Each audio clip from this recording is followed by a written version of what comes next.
За тэгвэл одоогоос 10 сарын өмнө байгуулагдаж байсан хамтарсан засгийн газарт онцолж болох хэд хэдэн оновчгүй бүтэц зохион байгуулалттай яамдууд байсныг засгийн газарт нь ажиллаж байсан сайд нар болон улсын хурлын гишүүд ярьж байна. За энэ сэдвээр студиэс сэтгүүлч Мөнхтуул мэдээллийг хүргэнэ. За оройн төргээд тэгэхээр тун удахгүй шинэ засгийн газар байгуулагдах гэж байна.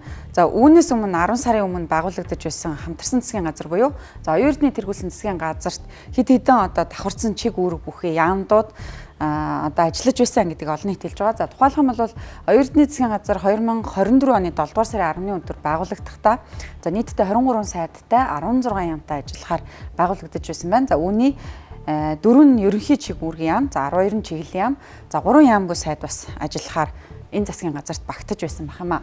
За тэгвэл чиг үүргийн хувьд давцсан одоо яамдууд ямар одоо яамдууд байсан бэ гэвэл эдийн засгийн хөгжлийн яам болон сангийн яам хоёрын хувьд бол за зөвхөн хөгжлийн гэдэг үгээр л ялгаатай.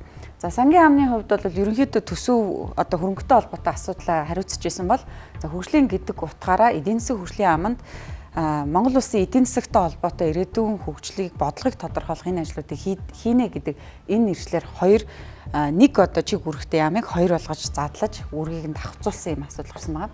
За дараа нь бол цахим хөгжил харилцаа холбооны яам болон за бомб тээвэр дэд бүтцэн яам гэх мэтчлэн тийм ээ. За энэ салбарт одоо хэрэгжүүлдэг бүхий л одоо үйл ажиллагаанууд бас давхцсан байна гэдэг ийм олон нийтийн санал бас гарсан байт юм байна.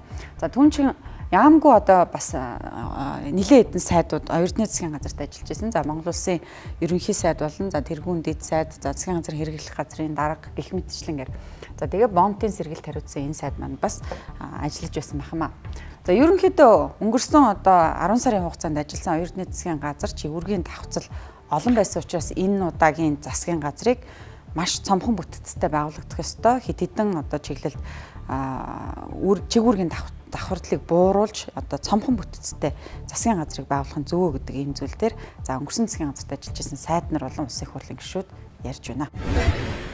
За иймэрхүү нөхцөл байдлууд бодитор байсан үнэ. Би бол хэд удаа энэ талаар бас олон нийтэд мэдээлэл хийж ирсэн. Манай эрчим хүчний салбарчин бүр зөвлөдөө бай 4 толгойтой уучлаа гэж ирж байсан шүү дээ. Эрчим хүчний яам, эрчим хүчний реформын үндэсний хороо. За тэгээд одоо Эрчим Монгол гэж компани гэх мэт ийм байгууллагууд бий. Тэр бүтээмжийн менежер гэдэг одоо хяналтын менежер гэдэг олон байгаад энэ улсуудынхаа ажлын байрны асуудлуудыг бас ярих хэрэгтэй. Ер нь давхцсан оронтой тий энэ чиг үүрэх асуудлуудыг нэг нарийн нухацтай сууж одоо шигшиж үзэж чинь дагар бүтцийг бол одоо бууруулах заашгүй шаардлага байна л гэж үзэж байгаа. Хоёр асуудлыг хэлье гэж бодож байгаа. Нэгдүгээрт нь бол яг бодитоогоор ингэж цомгтгож чадах уу? Яг тэгэхээр Монгол улсын энэ эдийн засгийн потенциалд маань 24 сайд бол хэтэрхий данхраа бод. Тэгээ баахан хяналтын менежерүүд эднэр гэдэг ингээд бие бинийгаа тайвшруулах гээд ацаглаа тавьсан энэ албан тушаалуудыг бууруулах хэрэгтэй гэж.